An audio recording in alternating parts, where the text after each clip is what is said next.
নমস্কার শ্রোতা বন্ধুগণ, ভিন্ন স্বাদের গল্পের সমাহার চ্যানেলে আপনাদের সবাইকে স্বাগত জানাচ্ছি।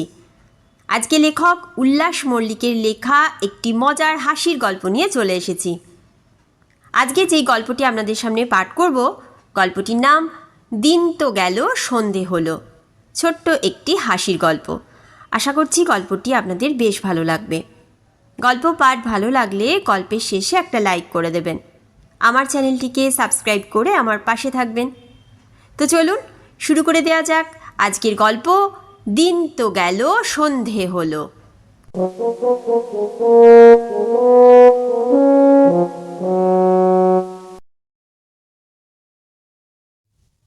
নমস্কার হরিপদবাবু, ভালো আছেন তো? আমাকে বলছেন? আজ্ঞে হ্যাঁ, আপনাকেই। আপনি হরিপদ রায় তো? সরি, আপনার কোথাও একটা ভুল হচ্ছে। আমার নাম হ্যারি রে। হ্যারি রে? কিন্তু গত বছর যখন আপনার সঙ্গে আলাপ হলো তখন যেন বলেছিলেন আপনার নাম হরিপদ রায়। শুনুন মশাই, 1 বছর মানে 365 দিন, মানে ইন্টু 24 ঘন্টা, মানে ইন্টু 60 মিনিট, মানে ইন্টু 60 সেকেন্ড। তাহলে ফিগারটা কত বড় হয় ইমাজিন করতে পারছেন। এর মধ্যে কত কিছুই তো বদলে যেতে পারে। কিন্তু তা বলে মানুষের নাম কেন? জায়গার নাম বদলাতে পারে, রাস্তার নাম বদলাতে পারে, তাহলে মানুষের নাম বদলাতে অসুবিধেটা কোথায়? সত্যি করে বলুন তো, কোনটা ধরে ডাকতে ভালো, হরিপদ না হ্যারি? এই যে আপনার নাম বঙ্কু বিহারী দত্ত, এটা যদি ব্যাঙ্কো ড্যাট করে নেন, দেখবেন পাড়ায় প্রেস্টিজ এক ধাক্কায় কতটা বেড়ে গেছে। অফিসে যে চমকি সুন্দরী রিসেপশনিস্ট আপনাকে দেখে দায়সারা হাসিতে কাজ সারত, দেখবেন তার হাসিতে 1000 ওয়াটের বাল্ব জ্বলে উঠছে। কিন্তু পিতৃদত্ত নাম কি বদলানো উচিত? এই নামের মধ্যে জড়িয়ে আছে কত স্নেহ, মায়া, মমতা, কত ভালোবাসা। আহা, তা থাক না, যা জড়িয়ে আছে তাকে ছাড়াবার কথা তো হচ্ছে না মশাই।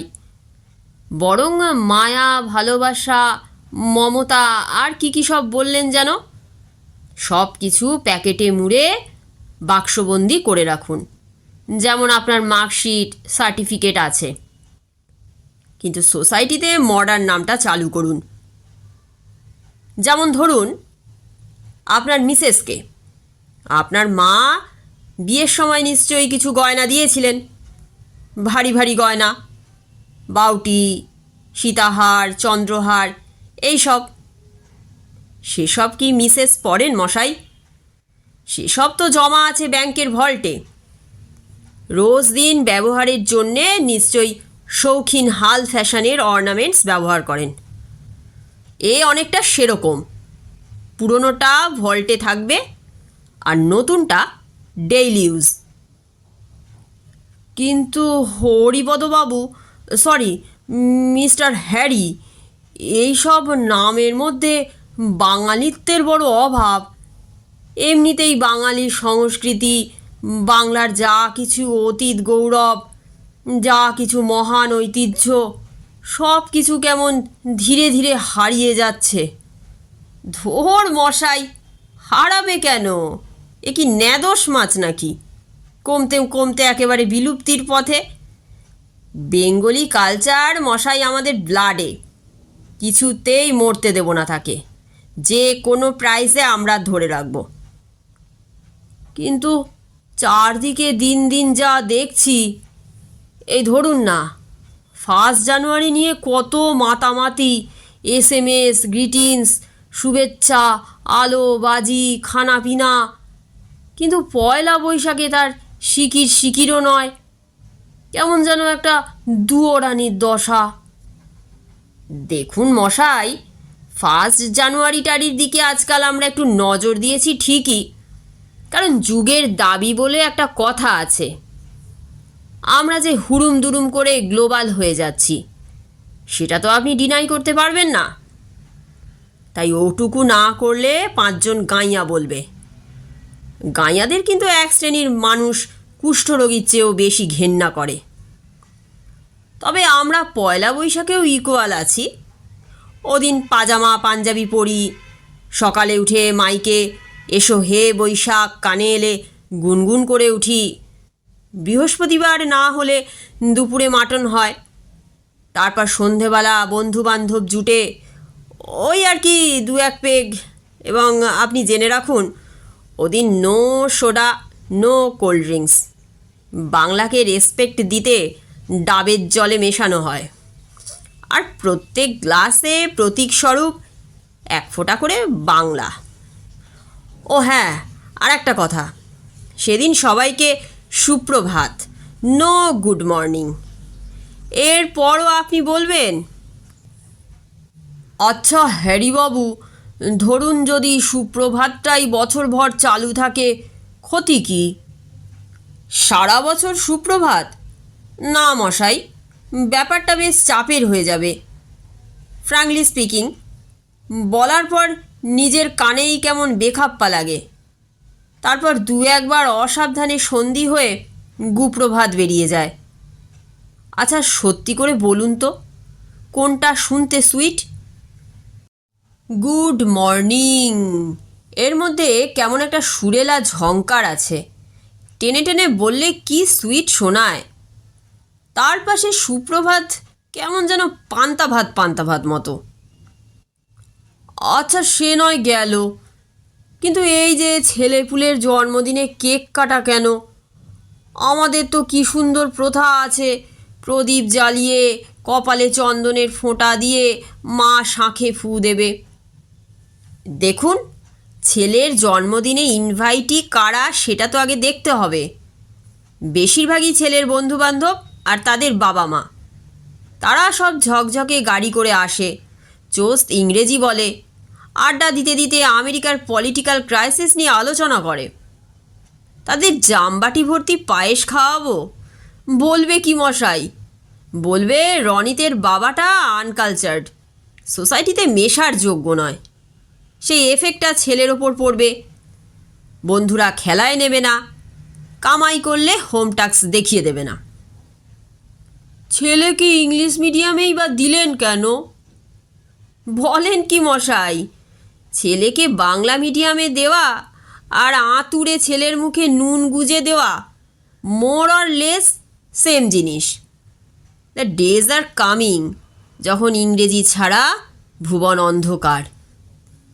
আপনি জাঙ্গিয়া পরে অফিসে গেলেও কেউ ফিরে তাকাবে না, কিন্তু ইংরেজি বোলচাল না থাকলে আপনার বাড়ির সামনে চিড়িয়াখানার সাদা বাঘ দেখার মতন লম্বা লাইন পড়বে।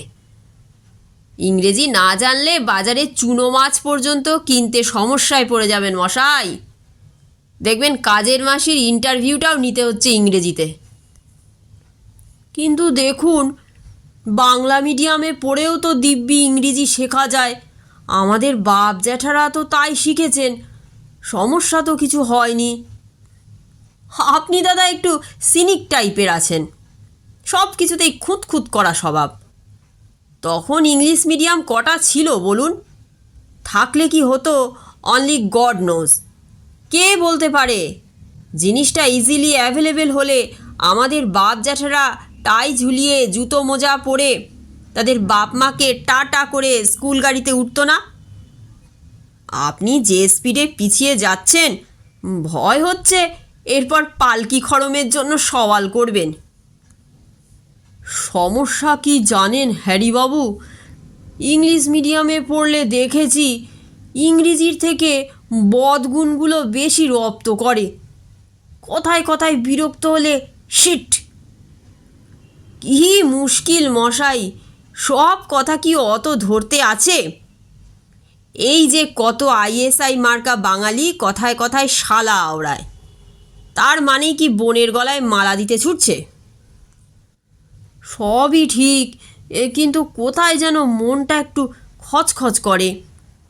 এই যেমন দেখুন না, আমাদের কি সুন্দর সাবেক প্রথা ছিল হাত তুলে নমস্কার, তার বদলে হ্যান্ডশেক।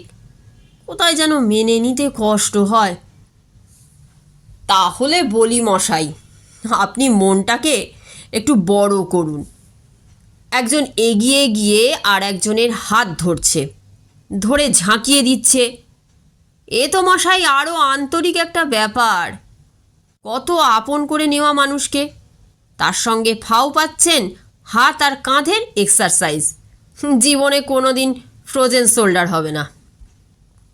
আচ্ছা দাদা, ওসব না হয় বাদই দিলাম, কিন্তু আমাদের সবচেয়ে বড় যে সম্পদ সাহিত্য, যা বঙ্কিমচন্দ্র, রবীন্দ্রনাথ, শরৎচন্দ্র, তারাশঙ্কর, বিভূতিভূষণের মতো বরেণ্যরা মণিমাণিক্য দিয়ে সাজিয়েছেন, সেসব অজানা থেকে গেল এদের কাছে।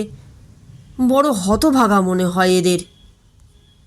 তাহলে বলি শুনুন মশাই। প্রথম কথা, সাহিত্য ফাহিত্য আর যাই হোক, jeans, T shirt, aftershave, deo, laptop বা আইপড নয়, যে বাদ দিলে জীবন অচল। তবু কোনো দিন যদি বাই চাগে, অনুবাদ আছে, পড়ে নেব। তাহলে একটা ঘটনা বলি মশাই। সেদিন দেখলাম ছেলে একটা ইংরেজি বই পড়ছে, পথের পাঁচালী। রাইটার হচ্ছে বাঙালি, ওই আপনি যাদের নাম করলেন এইমাত্র, যারা কি সব জুয়েল টুয়েল নাকি রেখে গেছেন, তাদেরই একজন। কয়েক পাতা পড়েই দেখলাম ছেলে নাক ডাকছে। পরে বলল, ডিসগাস্টিং, পাতায় পাতায় শুধু নাকি বাঁশ বাগান, এঁদো পুকুর, ঝোপঝাড়ের ডেসক্রিপশান, আর পভার্টির গল্প, স্মার্টনেসের ভীষণ অভাব। দেখলাম পড়েই আছে বইটা, আপনি যদি চান দিয়ে দিতে পারি। শুনুন, শিল্প সাহিত্য এখন বদলে গেছে। রেলগাড়ি দেখে নায়ক মোহিত হয়ে গেল, এসব লিখলে 17 কপিও কাটতে হবে না। ঝকঝকে মাল্টিন্যাশনাল এক্সিকিউটিভ নায়ক চাই, যে স্যান্ডো গেঞ্জি শর্টস পরা নায়িকাকে নিয়ে লং ড্রাইভে যাবে, সমুদ্র সৈকতে বসে বিয়ার খাবে, শপিং মলে কেনাকাটা করবে, এয়ারপোর্টে ল্যাপটপ খুলে চ্যাট করবে। বাংলা সিনেমায় দেখেননি, ধান ক্ষেতের আল ধরে নায়ক নায়িকাকে আর হাঁটাচ্ছে না ডিরেক্টর, এখন সোজা নিয়ে ফেলছে সুইজারল্যান্ড কিংবা দুবাই। তারপর সেখানে নায়িকা 2 পিস কস্টিউম পরে কোমর নাচিয়ে বাংলা গান গাইছে। সবই বুঝলাম হ্যারিবাবু, এমন দু একটা ছবির খামচা খামচা টিভিতে দেখেছি, কিন্তু কি জানেন, এর মধ্যে সেই আবহমান বাংলার, সেই সনাতন বাঙালির ঘ্রাণটাই নেই। শুনুন দাদা, আবহমান সনাতন ঘ্রাণ এমন দুটো ভারী ভারী শব্দ শিখে আপনার লুকটা ভীষণ ন্যারো হয়ে গেছে। আপনি ব্যাঙ্কো নামের উপযুক্ত নন, বঙ্কুবিহারী আপনাকে মানায়। এসবের আসল কথা হলো এক্সচেঞ্জ। বাংলায় কি যেন বলে, আপনি তো আবার বাংলায় বিনিময়। হ্যাঁ হ্যাঁ হ্যাঁ, ঠিক বলেছেন, বিনিময়। এসব হচ্ছে বিনিময়ের ব্যাপার। আমরা যেমন পিৎজা বার্গার খাচ্ছি, সাহেবরাও তেমনি ডাল ভাত খাচ্ছে। লন্ডনে, ওয়াশিংটনে বাঙালি রেস্টুরেন্ট হচ্ছে। লালমুখো সাহেবগুলো কোর্টের হাতা কবজির ওপর গুটিয়ে ডাল ভাত শুক্তো খাচ্ছে হাপুস হাপুস করে। কত সাহেব তো ধুতি পাঞ্জাবি পরে কপালের তেলক কেটে খোল কত্তাল নিয়ে হরিনাম গাইছে। কই, ওদের দেশে তো অমন মরা কান্না ওঠেনি। আসলে বাঙালি হচ্ছে হিংসুটে জাত, নিজের লোকের উন্নতি দেখলে গা জ্বলে যায়। শুনুন মশাই, যা ভাবছেন তা নয়। বাংলা ও বাঙালির প্রাণভোমরা কি আমি জানি, তাকে সযত্নে রক্ষা করি। দ্যাট ইজ গ্রেট টেগোর, গুরুদেব। বাঙালির গর্ব, বাঙালির শক্তি, বাঙালির মুক্তি। শুধু লেখা পড়লেই লেখককে শ্রদ্ধা জানানো যায়, এ ধারণা অ্যাবসলিউটলি ভুল। আরও অনেক উপায় আছে। সেই জন্যই এভরি উইকেন্ডে মিসেস আর ছেলেকে নিয়ে রবীন্দ্র সদন চত্বরে যাই। ফেরার সময় বাইরে ডিনার সেরে ফিরি। ওই চত্বরটার মধ্যেই দেখবেন কেমন একটা কালচার কালচার গন্ধ আছে। তারপর এই তো এবছরই 25 বৈশাখে ওদের নিয়ে শান্তিনিকেতনে গিয়েছিলাম। আমার ছেলের সে কি উত্তেজনা! রবীন্দ্রনাথের ব্যবহার করা চশমা দেখে বলছে অসম, চামচ দেখে বলছে ওয়ান্ডারফুল, ওষুধের শিশি দেখে ওয়াও ওয়াও করে উঠল। আমার মিসেস ঘুরে ঘুরে কাজ করা শাড়ি, বেড কভার, পাঞ্জাবি, হ্যান্ডক্রাফটের এটা ওটা সেটা মিলে প্রচুর টাকার শপিং করে ফেলল। এটাকে কি আপনি শ্রদ্ধা বলবেন না? কি হলো বঙ্কুবাবু, হঠাৎ অমন দীর্ঘশ্বাস ফেললেন কেন? আসলে আমিও এবার শান্তিনিকেতনে গিয়েছিলাম। ওই সময় আমার খুব করুণ অভিজ্ঞতা হলো। কীরকম কীরকম? ওই যে রবীন্দ্রনাথের 5টা বাড়ি আছে না পাশাপাশি, উদয়ন, কোণার্ক, শ্যামলী, পুনশ্চ, উদীচী, এতগুলো বাড়ি কেন? এক বাবা তার ছেলেকে ব্যাখ্যা করছেন শুনলাম। আসলে কবিদের তো খুব অর্থকষ্ট থাকে, রবীন্দ্রনাথেরও ছিল। বাড়ি ভাড়া বাকি পড়তো আর বাড়িওয়ালা উচ্ছেদ করতো কবিকে। তখন আর একটা নতুন বাড়িতে গিয়ে উঠতেন। তারপর যখন নোবেল প্রাইজ পেলেন, অনেক টাকা হলো, তখন 5টা বাড়ি কিনে নিলেন রবীন্দ্রনাথ।